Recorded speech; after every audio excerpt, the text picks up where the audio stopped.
What is going on, everyone? Today we're going to be looking at Tonga v Papua New Guinea. Massive game, probably the game of the round, week one of the Rugby League World Cup. Miles, straight off the bat, keen to hear your thoughts on this game.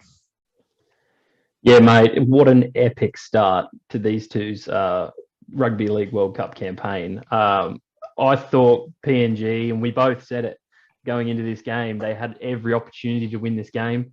They had, a couple of little faults here and there, and it ended up, going right down to the wire with a Kaloa Matangi try to finish it off. And I think whilst it was unfortunate for PNG not to get the win. I know we both had bets on it, and we were hoping that would go through. But I definitely think that they showed so much promise and showed that they can seriously contend with those top four teams that we spoke about in the lead up to this game. Oh, big time. The Papua New Guinea side should stand up proud after that game. They were $13 outsiders against Tonga, an absolute stacked team, a team that people were backing to win the World Cup, and no one gave PNG a chance. Even in the post-game write-ups, I'm seeing, Channel 9 writers saying PNG had a weaker side and they played well to, keep up. And it's like, they don't really have a weaker side. Like, maybe lacking a bit of that class in terms of that NRL experience, but PNG are never going to get blown out in this tournament. I just think they're too tough, they're too aggressive. They're going to compete with every team they play against, right? Yeah, I definitely think that with the squad that they've picked and the players that stood up that, not a lot of people might have heard of before, just goes to show you that this really is a platform for those lower ranked teams to potentially snag an NRL contract or, promote their version of the game. PNG plays a very, rough and tough style of football. They, try to bash you into submission. They've got a lot of hard heads there, and they can really make it hard for you on their day. And I think Tonga found that out firsthand, going into the game. I think Tonga were a bit slow off the start, and PNG capitalised. They're always going to be up to play footy, and I think they're potentially the team that plays with the most heart. I don't know whether you can quantify that or calculate that. We'll get the measure up.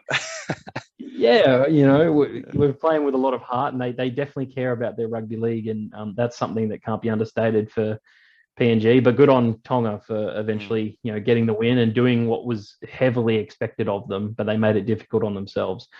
Where did you see this game, play out from I guess, how did Tonga go about winning it, and where did it all go wrong for PNG? Yeah, look, I was going to hit that. I don't think PNG did that much wrong. You look at the highlights, and you watch the game live and all that. They were right in that game, and there were two pivotal moments that some would say cost in the game. They still could have won. There's no golden point in the World Cup, so you have to get clear. And at 18 all, close to the end, they were right in that game. But there were two key plays. This first one here, Justin Olam sets up Russell on the edge, and he puts a foot on the sideline. And Olam does great there. He shouldn't be stepping out there. First game of the World Cup, all that sort of thing. But Olam did enough to get a 12-6 lead there, and they went into halftime 18-6 down. So that's a huge one, just stepping on the sideline. The other one that you've probably heard a lot about, especially if you're in our Facebook group, because everyone's really fired up about it, is this call, which was, I think it was wrong. I would like to have seen this given a try. So we'll see. It's sent up as no try. That's the one defense. But I think he gets the ball down just inside the field of play.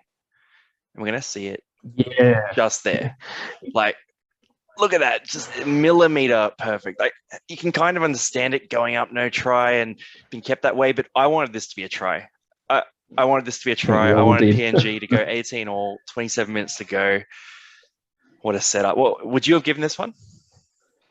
Yeah, look, I think with PNG being the significant outsiders and being a guy that I put a bet on them, I wanted both of these to be tries. Russell, you've really got to put it on him not being able to finish. Maybe there's a bit of inexperience coming in there, playing on a big stage, but he's a winger. He's got to finish those, and Olam did so well to get there, to give him the ball to get them up for that chance, and he blew it. Essentially, you can say that he blew it because he did. He did This score one, a later try though. He got over to yeah, get to 18 all. Like, we'll show that one soon. But yeah, go on for this one. Do you give it? I think that's also the rectifying the Stop dodging situation. the You've question, been. Miles. Do you give this try or not? I'm saying try. What are you saying? Oh no, you see the referee's jersey on the back there, but for me, I would have given it. It just, with the situation, it would have made it such a more fun game, and for the viewer, I think it would have been fantastic to lock it up there. They eventually did lock it up, but this would have been much earlier in the game, and they could have mounted a bit more of a comeback and had a bit more time to get over the Tongan side. But there's a point that could be made that the ball touched the corner post, which means that it could have been a 20 restart. But by all letter of the law and things that we've seen over the recent years, the corner post, them taking that out was probably the best absolutely initiative. Yeah, but Yeah. you got to get this, and you can see it very clearly there. The ball's on the ground and inside the touchline. Yep, so we both see it the same. PNG should have had a try there. Hey, you talked about PNG getting over the top of Tonga. I wanted to hear, so for this PNG team, obviously a lot of us haven't seen a lot of these players in NRL. Was there anyone who was a non-NRL player in particular who stood out for you as a player of the match there? Oh, Edwin Epape. Oh, mate, yep, I got that on the list. Yeah, go on. Yeah, as a hooker, if you're running over 190 meters in a game, you've got to be up there with the elite. And before this game started, did you even know his name, or did you? I'd heard a few good things. I didn't think he was capable of this, though. Like, look at this run. Yeah, he's done. It's finished. He just keeps going. Yeah, I know. It's like, stop me if you can. And when you say that, were there any non-NRL players that impressed me? This bloke had to have, because he broke 4 tackles. He had 2 line break assists, so that means he's setting other people up as well, along with 4 offloads to go with that. And he did, set up that try, as we saw there. But not only on the attacking side, he made 38 tackles as well. So he's got a motor, and it just looked like he didn't want to go down right there. It's a classic case of guys that we see, that run from Joey Sawali or the run from Joseph Manu also in this first week of the World Cup, where they just don't want to go down, and they've got more will to stay on their feet and have that leg drive. And he just wanted it more than those Tongan players, and most of those guys are NRL players. So if you're thinking of a guy who can potentially slot into that number 9 spot for your NRL team, where do you think he might be able to slot in for these 17 teams? That's a great question. I mean, there is a team, right? Is he a top 17 hooker in the NRL next year if he chooses to line up? So absolutely, in my eyes. You talk about the Tigers. You talk about, maybe him and Farmanu Brown as a bit of a combination there. I don't mind that. You'd have a look at potentially the Titans as well. They had Aaron Booth floating around. Aaron Clark was a better number 13 than a 9. They got Verrills coming next year as well, so it's not a certainty. Yeah, I do. I still don't think Verrills has proven himself as an 80-minute player. 20 plus games a year. Have you got anyone else? This could be huge. My big one is Penrith. Penrith are looking at this. Ooh. They've just lost Coruscant, and they've got Mitch Kenny coming in next year. I think Mitch Kenny's been in the league for a number of years now, and he hasn't really developed into that, ball playing number 9 that I think Penrith need. But he's a solid defender. I can't take that away from him. But I just think, if Edwin keeps competing like this and also shows those selectors and those scouts that he has the capacity to go against the best teams in the world, why wouldn't you, as Penrith? If they've taken chances even on guys like, Luke Garner, who's been a bit ejected from the Tigers, who we know has a bunch of potential, especially in Supercoach every week. You pick Luke Garner up on the waiver wire. He's always available. Mate, I'll have Luke Garner next year for sure in that Penrith edge. Yeah, exactly. Yeah. And young Zach Hosking, they signed as well from the Broncos, who had a very impressive debut. So if I'm Penrith, I wouldn't mind taking a chance on a guy like this if he continues to perform well at that high level. I don't mind The that other one, idea because you go him and you go Sonny Luke as well. A bit of a 1-2 combo. Neither seem to be that 80-minute player yet, potentially at the NRL level. But if you had those two sort of 1-2 punch, that's almost as good as Coruscant. Coruscant is hard to replace, but that's a great little 1-2 punch. And it goes back to sort of 10 years ago in NRL where every team had two hookers. You look at the Parramatta 09 team with PJ Marsh and Kevin Kingston. There's plenty of good teams like that. Teams Jake Granville and Rory Jason were so good. Jake Granville and Rory Great. Jason. Granville was a legend. Jason was all right, but Granville was top tier. I'm going to throw to a different guy here and just look at my player of focus. I'm going to go Reece Martin. He opened the game with a classy try here off a Kyle Liebert pass, which I'm sure you were happy to see. So right through that gap, ran straight over Katoa. And then he actually had a big chance down the stretch to make a big difference in this game. Such a nice line he ran there. Yeah. Oh, it's clean. So with 13 minutes to go, PNG score a try in the corner. Russell gets his redemption. And guess who's lining up? It's Reece Martin on the back of 40 consecutive kicks made in a row at the professional level. Going for his 41st, and the man slots it. Cool as anything. 41 in a row. That's incredible. Has that been done before? Is that a record? I believe it's a record. Yeah, I believe it's a record. Okay. Yeah. Wow.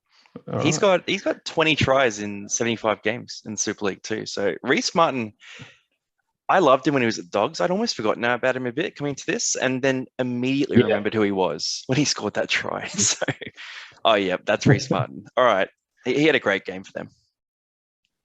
Yeah, no, Reece.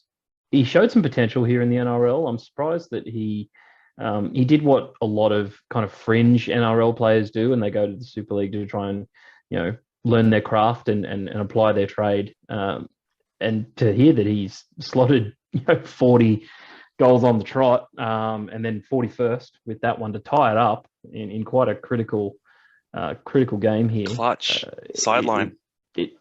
You'd almost think beggars belief, really. You wouldn't believe it if someone told you, and you've just told me there, so that's great. You better believe me. Yeah, you think about some of the kickers in our day and age, and also kickers that have come and gone. Like I think Hazem El Masri might have done something like that, or even the great kickers of Cleary and Adam Reynolds, especially, has been very good for a number of years. But to hear that he's done something that great, playing for a country like PNG as well, it borders the impossible. But he's it's a bit easier for the halves too, because if you're a halfback and you're up to say 30 goals in a row, surely you just stop passing your wingers. Just start throwing those little inside balls to your back rowers and get those easier kicks going. Whereas Reece Martin, he doesn't get to influence that, so it's not a fair comparison. Yeah, I'll tell you what I do love though. I love seeing a big forward going for goals. It's the best thing in the world. Craig Fitzgibbon flashbacks. I get very Kevin Sinfield vibes. I get the Craig Fitzgibbon, as you talked about, but also like even when Suato Takayaho was taking some goal kicks for the Roosters, I loved that. Maybe because I had him in Supercoach, but that still added to a lot of things. And I love seeing front rowers or second rowers stepping up to the tee. Well, Takayaho did his fair share of kicking in this game, and on this play actually to win the game. So 7 passes, 2 offloads, and then a kick from Takayaho to finish it. Half these passes go to ground as well. Penasini here, little in and away move, just destroys Lockie Lamb, who had an awesome game as well. Here comes the Takayaho kick. So he just gets the ball, sums it up, rolls it in, and the ball pops up beautifully for Koloamatangi. So you got your front rower kicking for your edge back rower. Koloamatangi, probably the second best player on the field behind Apape. I'd love to hear your thoughts in general on Tonga as well. Well, Koloamatangi actually started at hooker for this game, which I thought was an interesting move. They do have Saliva Havili in the ranks, but obviously didn't get the go here. might not have been right to play the game. The other thing I thought was a bit weird for Tonga is they started Isaiah Katoa over Tolatau Amone. We've seen Amone play this year. He's a bit of a poor man's Dylan Brown. He's got those footwork skills, potentially even better than Dylan Brown. And he's still, learning and applying, the skills that it takes to play at the top level. And I think having a guy like Ben Hunt next to him has been good and will continue to be good for his career.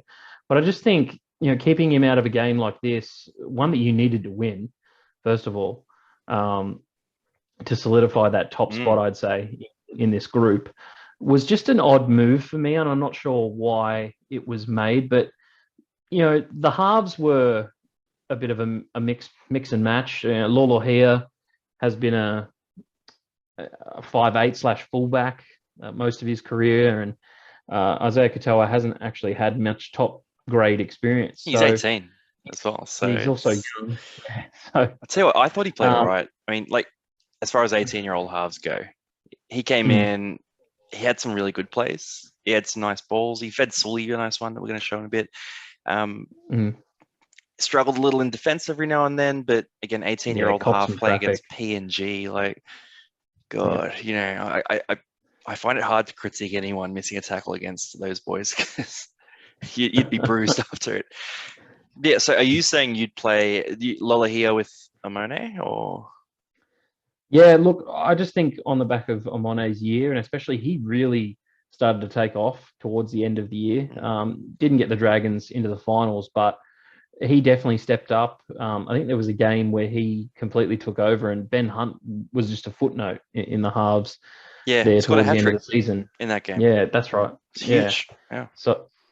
So you got to think that he would be, he'd be my first choice. But Isaiah Katoa, young, and looking to start his career off, I'd say, and get a more, I guess, like rounded sense of what he's going to be going up against in the future.